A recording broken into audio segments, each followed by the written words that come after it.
Good morning friends, welcome to my channel Rupa blog में आप सभी लोग का स्वागत है। और सुबह के बज रहे 5 और मैं सोकर उठी हूँ। हस्बैंड भी हमसे पहले उठकर नहा धोकर कर रेडी हो गए।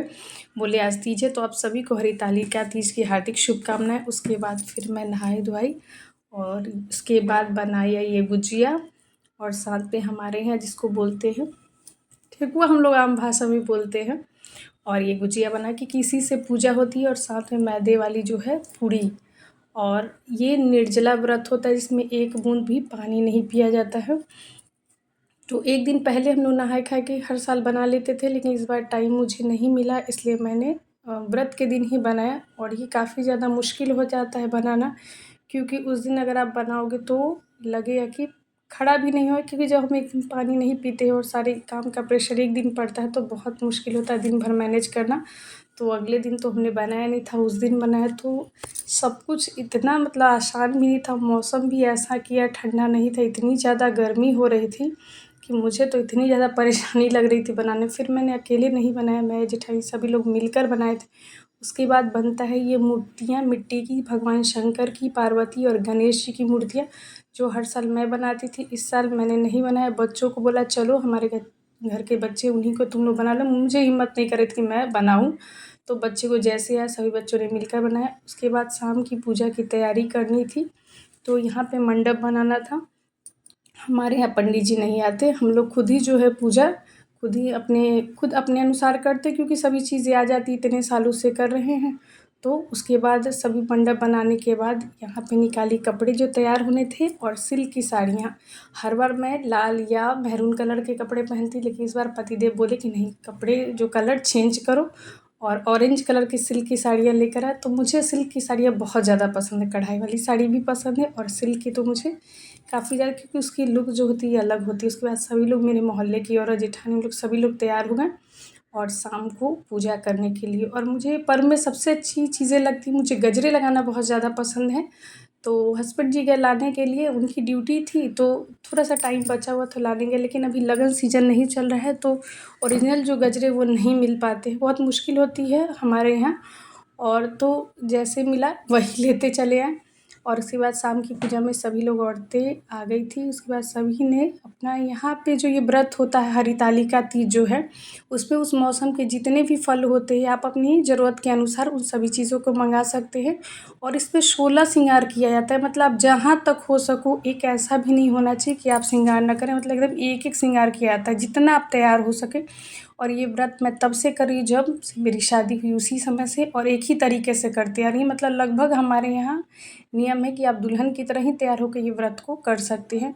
और उसके बाद सारे फल वगैरह सब आ गए थे और साथ में डलिया लाना पड़ता है जो बाँस की बनी होती है, उसमें आप सारे श्रृंगार के सामान डालकर और पूजा होती है। और अगले दिन जो है आप उसको दान कर देते हैं पंडित जी को।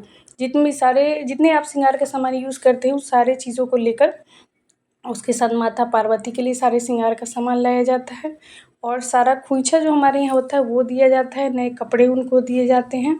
और भगवान शंकर की तो फ़ोटो रखनी ही पड़ती है, लेकिन साथ साथ आपको मिट्टी की जो मूर्ति है वो भी बनानी पड़ती है।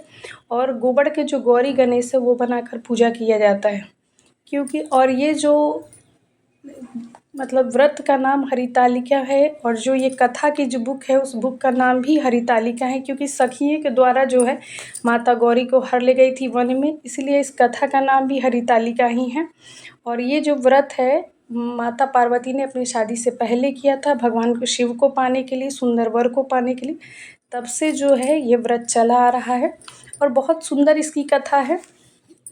और इस मौसम में जितने फल होते हैं उन सभी से ये पूजा होती है। उसके बाद जो है गौरी गणेश का सारा पूजा होने के बाद हर एक औरत जितनी भी होती है सबको सिंदूर लगाया जाता है। और हमारे यहाँ इस व्रत में लाल वाले सिंदूर का प्रयोग नहीं होता है, आपको जब भी ये पीला वाला सिंदूर या तो आपको जो सिंघोड़ा होता है शादी वाला उसी से सिंदूर किया जाता है। और हर साल जितने भी आपके सिंदूर बच जाते हैं पूजा करके वापस से आपको अपने अपने सिंघोरे में डालना पड़ता है, जितना हो सके आप उसको भर सकते हैं।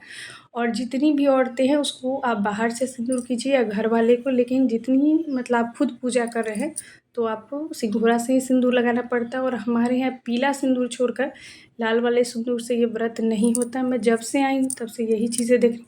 और मुझे एक चीज़ बहुत अच्छी लगती है, जो नाक से लेकर सर से हमारे यहाँ जोरुआ सिंदूर जो बिहार में बोला जाता है, मुझे वो बहुत पसंद आता है। वो लगाने के बाद जो है चेहरा खिला-खिला लगता है और मुझे ये बहुत अच्छी लगती है। जब नाक से लेके सर तक सिंदूर लगाते हैं व्रत में तो उसका लुक देखने लायक रहता है। तो ये मुझे बहुत अच्छा लगता है। जितने हमारे आस-पड़ोस की औरतें थी सभी लोग एक-दूसरे के बड़े हो, आपसे छोटे हो, सभी को लगाना पड़ता है और उसके बाद सभी लोग फूल अक्षत लेके इस व्रत जो है उसको कथा को सुनते हैं। बहुत सुंदर ये कथा है। भगवान और शिव पार्वती का कैसे मिलन हुआ वही इस कथा में मतलब बताया गया है और कैसे ये जितनी भी सुहागन महिलाओं को करना ज़रूरी है जिससे उन्हें सौभाग्य की प्राप्ति होती है, इस पूरे व्रत में बताया गया है। तो सारा अक्षत फूल लेकर हम लोगों ने ये कथा सुना और हर साल मैं अपने घर में खुद ही मैं कथा सुनाती हूँ। बाकी लोग भी जिस समय नहीं सक्षम होती हूँ तभी कोई सुनाता है, नहीं तो मुझे ये कथा पढ़ने में बहुत अच्छा लगता है। और इस कथा में लास्ट में ये भी बोला है कि रात भर जागरण करना होता है, मतलब आप सो नहीं सकते। बाई चांस अगर कभी किसी को नींद आ जाए तो ठीक है, लेकिन इस व्रत में जागरण करके ही सोया जाता है। और इस मौसम में जो होते हैं जितने भी फल होते हैं उन सभी फलों से आप अपनी इच्छानुसार भी डाल सकते हैं। और उसके साथ जो इस व्रत का जो पारण होता है, इतना बड़े महान व्रत का पारण जो होता है एक सतुआ से होता है जिसको जौ की बोला जाता है, उसकी भी यहाँ पे पूजा होती है।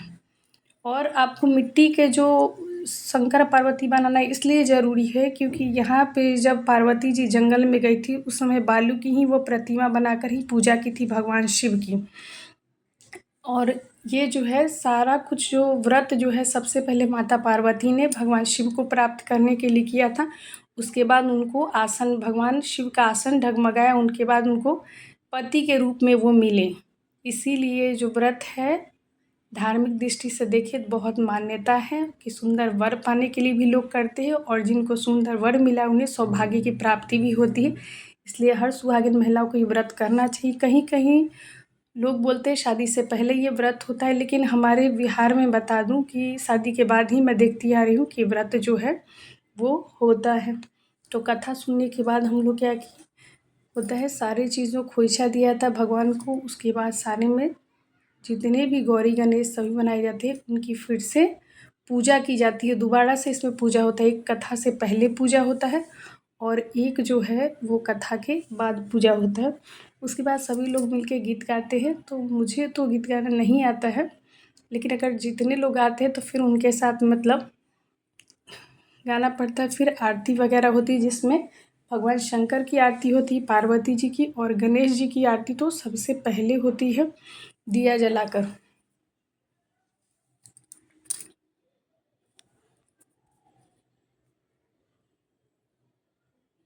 और आज तो अच्छा था कि थोड़ा मौसम शाम होते-होते थोड़ा-सा मतलब ठंडा हो गया था तो राहत मिली, नहीं तो बहुत ज़्यादा मुश्किल हो जाती कि पूरे दिन आप एक बूँद बिना पानी के अगर रहते हैं।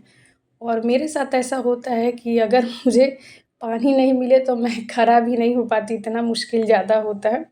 खाने की चिंता नहीं होती, लेकिन अगर पानी जो है बहुत ज़्यादा मुश्किल है। उसके बाद सभी लोग जो है गीत गाएँ। मुझे तो नहीं आती, लेकिन हमारे मोहल्ले की इस बार कम औरत आई क्योंकि बाकी जगह जो है पता नहीं इस बार कुछ कारण होगा नहीं हुआ होगा, तो पूरा भीड़ यहाँ पे जम जाता हो। इतने मतलब टाइम तक सब गीत गाने लगी। अच्छा लगता है जब त्योहारों में लोग जो है अपनी भाषा में गीत गाते हैं। मुझे नहीं आता है, लेकिन सभी लोग जब गाते हैं तो उनके साथ जो है वो राग मिल ही जाता है, तो अच्छा लगता है।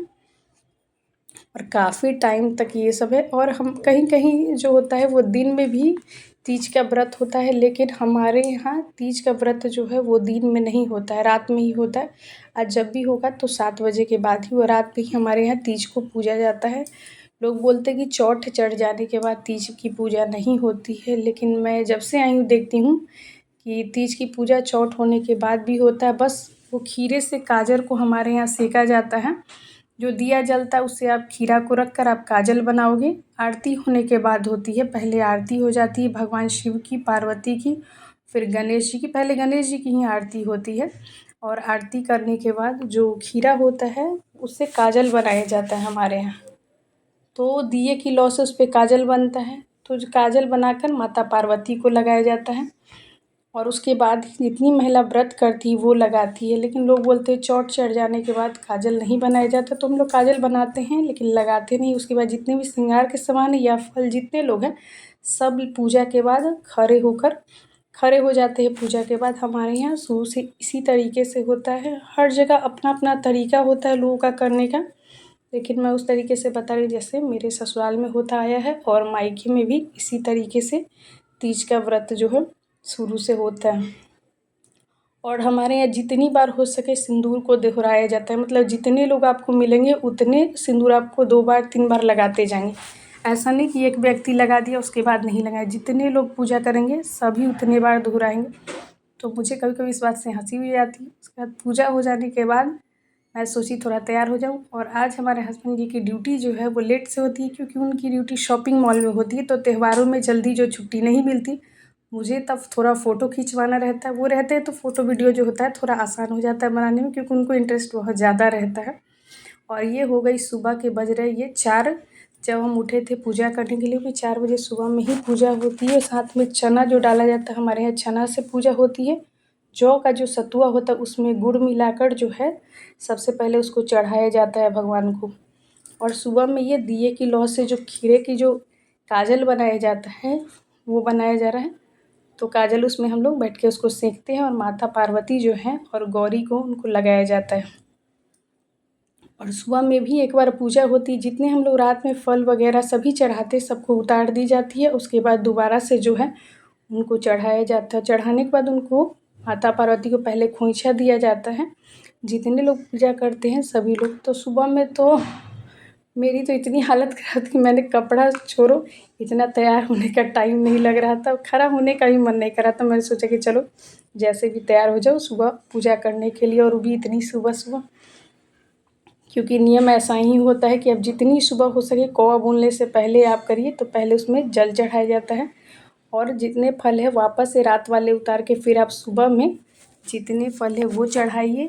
और वहाँ पे जो होता है, जो हम कपड़े देते हैं माता पार्वती गौरी गणेश सभी लोग को चढ़ाते हैं, उन सारे कपड़े का एक एक जो पीस होता है वो लेके अपने साड़ी में जो है वो बांधा जाता है। जो भी आप कपड़े सुबह में पहनते हैं उसके एक कोना पे आपको उसको बांधना पड़ता है। वो गांठ इतनी मजबूत गांठ बांधनी पड़ती है कि पूरे साल में वो खुले नहीं, मतलब कपड़ा वो फट जाता है लेकिन वो गांठ जो है वो नहीं जाती है। अभी तक मैं जितने सालों से करती आ रही हूँ उतने साल से मेरे कपड़े फट गए, लेकिन वो जो गांठ है वो वहीं पे है। ऐसा बांधा जाता है कि वो गांठ खुले नहीं। उसके बाद पूजा करने के बाद एक एक को हमारे यहाँ खोइछा दिया जाता है जितने लोग। उसके बाद शरबत होता है, जैमिरी नींबू का शरबत बनता है, वो सभी को पीना पड़ता है, उसी से पारण होता है। और साथ में जौ का सत्तू और गुड़, इससे आपको वहीं पे पारण करना पड़ता है। फिर जो होता है नारियल जो है उसको आप तोड़कर उसका पानी जो है उसको या तो वहीं पे चढ़ा दीजिए गौरी गणेश के पास, नहीं तो छत पे ले जाके कहीं एक जगह है वहाँ पे रख दिया था ऊंचे जगह पे। और सुबह पूजा हो जाने के बाद जो भी आपसे बड़े हैं सभी को पैर छूना, उनको आशीर्वाद लेना बहुत ज़्यादा ज़रूरी होता है। और एक बार सभी लोग मिलके जो भगवान शिव के आसन को हिलाया जाता है ताकि वो नींद से जागे और सभी को आशीर्वाद दे। सारा कुछ हटाने के बाद सभी जो महिलाएं हैं एक बार उनको आसन को ज़रूर हिलाती हैं। और जब पूजा हो जाता है तो इसमें एक एक जो भी चीज़ें हैं सभी एक जगह रखा जाता है। और या तो आप पूजा होने के बाद जितनी जो प्रतिमा या तो आप गंगा जी में मतलब जाकर डाल दीजिए, और नहीं तो किसी ऐसे कुआँ है वगैरह उसमें डाल दीजिए, नहीं तो कहीं किसी ऐसे स्थान पे पानी वाला जगह जहाँ रखा जाता है। सूखे स्थान पे कोई भी पूजा का सामान हमारे यहाँ नहीं डाला जाता। तो हम लोग सभी कुछ लेकर, एक हमारे घर के बगल में कुआँ है हम लोग वहीं पे रखते हर साल, जिसमें पानी होता है, सूखे जगह पे नहीं रहता है, कि सालों भर भगवान जो है वहीं पे रहते और सभी को सौभाग्य की प्राप्ति होती है।